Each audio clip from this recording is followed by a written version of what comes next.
Hello student, welcome to the 3 online classes of accountancy। आज का हमारा टॉपिक है statement of profit and loss account के notes on accounts of expenses. Notes on accounts हमें discuss करना है। First part है revenue part, revenue from operation. इसमें हम प्रीवियस वीडियो में डिस्कस किया था कि इसमें sales, job charges income and sale of scrap आएगी। अदर इनकम में interest, dividend received, rent received, loss, profit on sale of fixed assets and investment और अदर मिसलेनियस इनकम इसमें आएगी। तो इनकम सारी इसमें ऑपरेटिंग इनकम, इसमें नॉन ऑपरेटिंग इनकम में इनकम अदर इनकम में इंक्लूड हो जाएगी और इन दोनों को टोटल करेंगे तो टोटल रेवेन्यू आ जाएगी। अब बात करनी है हमारे को टोटल एक्सपेंसेस। टोटल एक्सपेंसेस को हमने लोअर पार्ट में यहाँ मेंशन किया है। फर्स्ट है कॉस्ट ऑफ मटेरियल कंज्यूम्ड।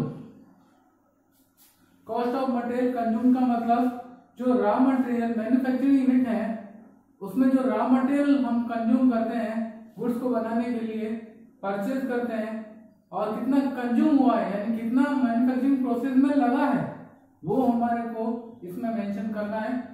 तो इसके लिए फॉर्मूला है ओपनिंग स्टॉक कितना है, raw material consume, third schedule ले लेंगे, फर्स्ट सेकंड इसका हो गया, थर्ड नोट इसका हो जाएगा cost of raw material consumed.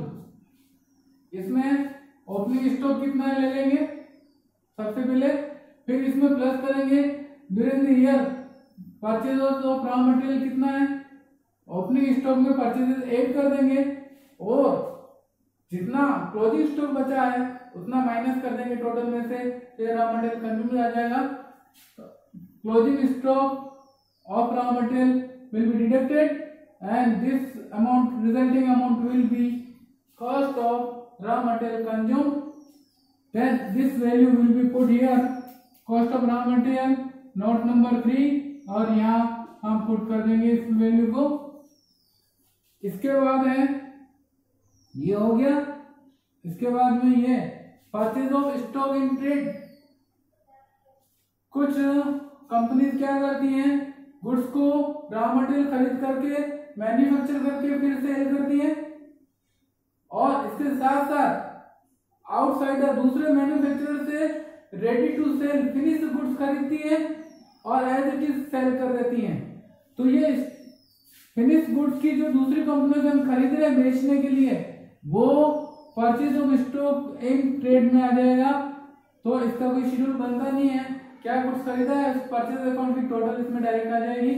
तो फिनिश्ड गुड्स की जो हमने दूसरी कंपनी से खरीदा है परचेज करके बेचना है वो सारी परचेज में आ जाएगी, इसकी वैल्यू यहाँ लिख देंगे।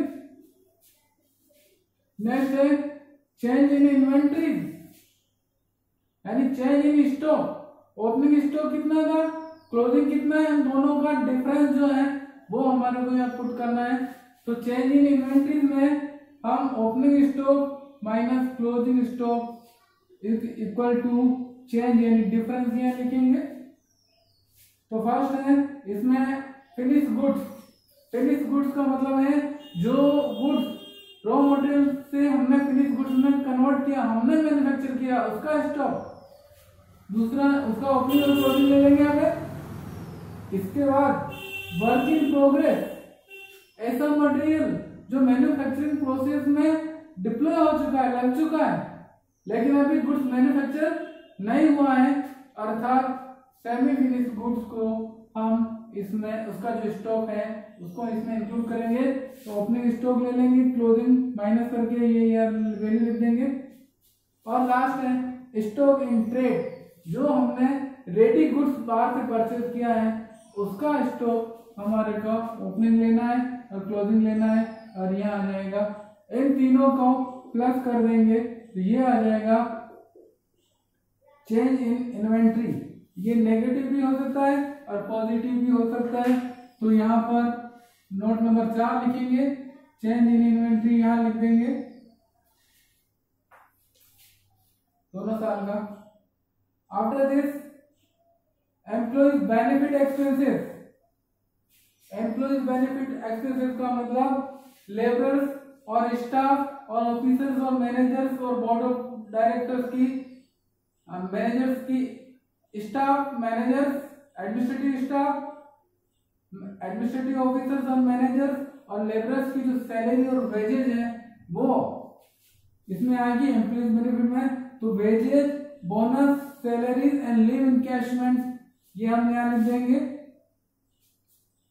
लीव इनकैशमेंट का मतलब छुट्टियों के बदले में जो छुट्टियां लीव एम्प्लॉय ने अवेल नहीं करी है उनके बदले में हम कैश पेमेंट कर रहे हैं।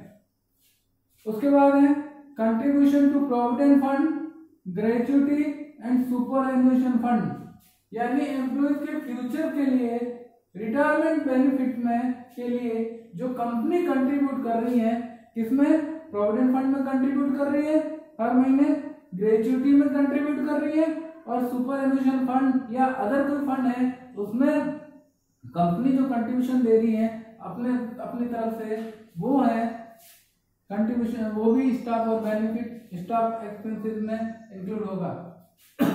नेक्स्ट है staff welfare expenditure.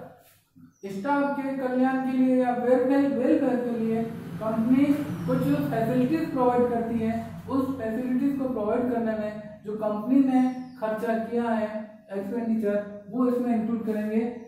For example canteen expenses, medical expenses and employee stock option plan EOPS के लिए जो कंपनी ने अरेंजमेंट किया है, खर्चा किया है वो इसमें शामिल होगा। तो salary, contribution for retirement benefit and staff welfare expenses सभी का सम करके ये जो पैसा है हम यहाँ शेड्यूल नंबर ये 4 था, ये शेड्यूल नोट नंबर 5 है, तो यहाँ नोट नंबर 5 लिखेंगे और इसका अमाउंट यहाँ पर हम लिख देंगे, जो भी होगा वहां यहाँ लिख देंगे। नेक्स्ट शेड्यूल है finance cost, finance and borrowing cost. तो हम जो लोन लेते हैं या फाइनेंस करते हैं उससे रिलेटेड जितना भी एक्सपेंडिचर हुआ है, जितना भी लॉस हुआ है वो हमारे को यहाँ लिखना है। For example interest on term loan, cash credit और ओवरड्राफ्ट। हमने कोई term loan, long term loan लिया है या कैश क्रेडिट लोन लिया है या ओवरड्राफ्ट हमने लोन लिया है, तो इसके ऊपर जो इंटरेस्ट पे कर रहे हैं वो हमारे को यहाँ लिखना है। Next interest on debentures, bond and public deposit. हमने जो डिबेंचर इश्यू किए हैं और बॉन्ड इश्यू किए हैं उसके ऊपर जो इंटरेस्ट हर साल दे रहे हैं वो इस साल का इंटरेस्ट इसमें आएगा। और पब्लिक की जो डिपॉजिट, फिक्स डिपॉजिट हमने एक्सेप्ट करी है उनके ऊपर इंटरेस्ट जो पे करेंगे वो भी इसमें लिखना है। नेक्स्ट है discount and loss on issue of debenture right of. जो डिस्काउंट और share issue expenses and loss on issue of debentures जो हमने इस साल राइट ऑफ किए हैं वो हमारे को यहाँ लिखना है। आगे नेक्स्ट है लोन प्रोसेसिंग फीस। लोन लेते हैं तो फाइलिंग एंड प्रोसेसिंग चार्जेस लगते हैं। गारंटी फीस, हम किसी सप्लायर को गारंटी दिलवाते हैं बैंक से, तो जो बैंक गारंटी देता है उसकी फीस लेता है वो। Commitment charges etcetera. और लोन अगर हम लेते हैं तो हमें कमिटमेंट चार्जेस देने पड़ते हैं कि वो कमिटमेंट करेगा आपको 50 लाख का लोन देंगे, तो हम भी कमिटमेंट है कि लेना, हम लेंगे लोन, उसके लिए हम कमिटमेंट चार्जेस जमा कराते हैं। अगर लोन नहीं लेंगे तो जो कमिटमेंट चार्ज डिपॉजिट किया वो बैंक रख लेगी। तो ये फाइनेंस कॉस्ट है, फाइनेंस एंड बोरोइंग कॉस्ट है। इसका शेड्यूल नंबर 6 है। इन सबको प्लस करके यहाँ लिख देंगे फाइनेंस कॉस्ट के सामने शेड्यूल नंबर नोट्स नंबर 6 यहाँ पुट कर देंगे वैल्यू टोटल। नेक्स्ट है depreciation and amortisation expenses. Depreciation and amortisation expenses. Depreciation जो कॉस्ट हम फिक्स एसेट्स की जो कॉस्ट राइट ऑफ करते हैं उसको डिप्रिसिएशन कहते हैं। हर साल year by year fix assets की कॉस्ट कम होती जाती है, जितना हम उसका यूटिलाइजेशन कर रहे हैं उतनी उसकी वैल्यू कम होती जाती है। ये हमारे लिए एक्सपेंडिचर है, इसलिए इसको हम यहाँ लिखेंगे। लैंड एंड बिल्डिंग पे डिप्रिसिएशन, प्लांट मशीनरी पे डिप्रिसिएशन, फर्नीचर पे डिप्रिसिएशन और कोई सी दूसरी टेंजिबल एसेट्स हैं उसके ऊपर उसका जो कॉस्ट को राइट ऑफ करते हैं उसको हम डिप्रिसिएशन में इंक्लूड करेंगे। इसके बाद है अमोर्टाइजेशन, यानी जो टेंजिबल असेट्स पे डिप्रिसिएशन चार्ज करते हैं उसको डिप्रिसिएशन कहते हैं, और इंटेंजिबल असेट्स के ऊपर जो डिप्रिसिएशन चार्ज करते हैं, जो कॉस्ट राइट ऑफ करते हैं, उसको हम अमोर्टाइजेशन बोलते हैं। तो amortisation means writing of goodwill, trademark, patent, copyright etcetera, जो भी इंटेंजिबल एसेट्स हैं उनका राइटिंग ऑफ अमाउंट इसमें हम इंक्लूड करेंगे जो इस साल में हमने राइट ऑफ किया है। इन सब को सम हम यहाँ लिख देंगे। 7 नंबर का नोट है, ये नोट नंबर 7 हम यहाँ पुट करेंगे और उसका वैल्यू लिख देंगे। नेक्स्ट है अदर एक्सपेंडिचर। अदर एक्सपेंडिचर का मतलब है ऐसे सारे एक्सपेंडिचर जो यहां से यहां तक इंक्लूड नहीं हुए हैं, इनमें इंक्लूड नहीं हुए हैं, वो एक्सपेंडिचर सारे अदर एक्सपेंडिचर में हम इंक्लूड कर देंगे। ये जनरली एडमिनिस्ट्रेशन से रिलेटेड एक्सपेंडिचर होते हैं, ऑफिस से रिलेटेड एक्सपेंडिचर होते हैं। कौन कौन से होते हैं वो हम यहाँ देखते हैं। अदर एक्सपेंडिचर, ये 8 नंबर का नोट डाल देंगे।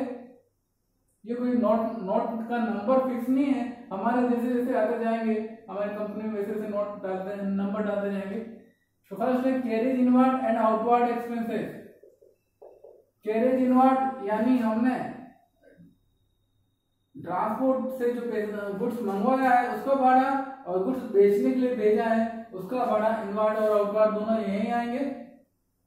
फ्रेट इनवर्ड और फ्रेट आउटवर्ड, यानी हमने रेलवे से जो भी गुड्स मंगवाया है, जो फ्रेट दिया है, वो हमें यहाँ लिखना है।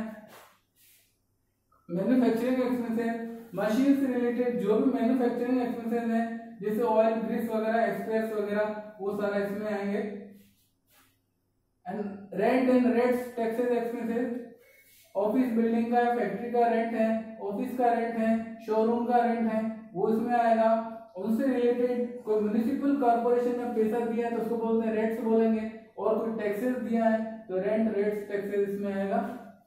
नेक्स्ट है courier, postal and telephone charges. Courier भेजते हैं उसके कोई चार्जेस हैं, पोस्टल एंड टेलीग्राम के चार्जेस हैं, या फिर टेलीफोन और इंटरनेट के जो चार्जेस हैं वो इसमें इंक्लूड करना है। इंश्योरेंस एक्सपेंसेस, फैक्ट्री की गुड्स का, फैक्ट्री की बिल्डिंग का, असेट्स का, मशीन्स का, सभी का जो इंश्योरेंस करवाते हैं, व्हीकल्स का इंश्योरेंस करवाते हैं, उसका इंश्योरेंस में से प्रीपेड इंश्योरेंस लेस करने के बाद नेट अमाउंट यहाँ आएगा इसमें। बैड डेट्स, कोई पैसा बैड डेट्स हो गया है जो नॉन रिकवरेबल है या प्रोविजन फॉर बैड डेट्स हैं, वो इसको हमें लिखना है, करंट ईयर का provision for bad debts. Next repairs to machine, building and fix assets, सारी फिक्स असेट्स का, चाहे ऑफिस की हो चाहे फैक्ट्री की हो, उनका जो रिपेयरिंग एंड मेंटेनेंस चार्जेस हैं वो इसमें आएगा। ट्रेड एक्सपेंसेस और ऑफिस एक्सपेंसेस, ट्रेड एक्सपेंडिचर जो शोरूम में जो खर्चा हो रहा है वो, और ऑफिस में जो खर्चा हो रहा है वो इसमें इंक्लूड होगा। बैंक चार्जेस, बैंक से हम बहुत सारी सर्विसेज लेते हैं, जैसे पैसे इधर उधर ट्रांसफर करना, मनी ट्रांसफर करना, बिल डिस्काउंट करवाना है, या और कोई चार्जेस हैं तो इसमें लिखेंगे। Loss on sale of fix assets and investment, investment और फिक्स असेट्स को बेचने से जो लॉस हुआ है उसमें इंक्लूड करेंगे। प्रॉफिट हुआ तो अदर इनकम में इंक्लूड करना है। डिस्काउंट एंड कमीशन अलाउड, हमने किसी को डिस्काउंट अलाउ किया है या फिर किसी को कमीशन अलाउ किया है तो वो इसमें इंक्लूड करना है। Directors fees and audit fees, board of directors की time to time meetings arrange होती हैं तो वो मीटिंग में उनको आते हैं तो उनको फीस देना पड़ती है, वो इसमें लिखेंगे। ऑडिट फीस, ऑडिट फीस का मतलब हमारे books of account, expert accountant यानी चार्टर्ड अकाउंटेंट, जो सर्टिफाइड अकाउंटेंट है, चार्टर्ड अकाउंटेंट हमारे ऑडिट को चेक, अकाउंट्स को चेक करते हैं, उसको बोलते हैं ऑडिट करना। ये ऑडिट एक्सपेंसेस, सीए को जो फीस दी है वो इसमें इंक्लूड करेंगे। Travelling and conveyance, travelling and conveyance का मतलब सेल्समैन की ट्रैवलिंग के खर्चे हैं या ऑफिसर्स और स्टाफ के ट्रैवलिंग के खर्चे हैं।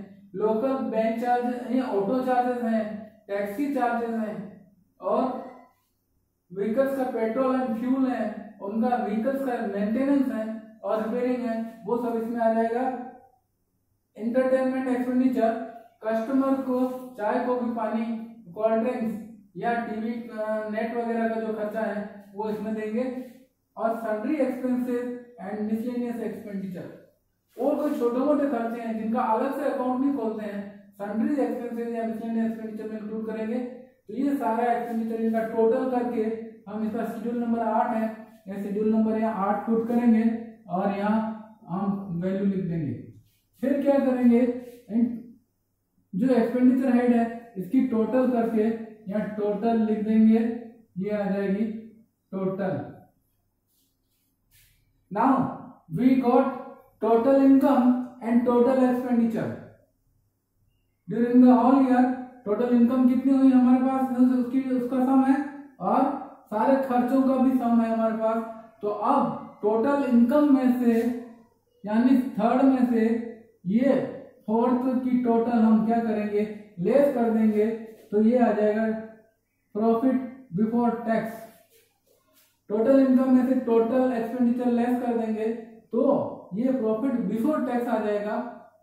इसको पीबीटी बोलते हैं हम, ये प्रॉफिट बिफोर टैक्स आ जाएगा। आफ्टर दिस, इस प्रॉफिट के ऊपर जो प्रॉफिट बिफोर टैक्स आया है इसके ऊपर टैक्स रेट से मल्टीप्लाई करेंगे तो करंट ईयर का इनकम टैक्स आ जाएगा।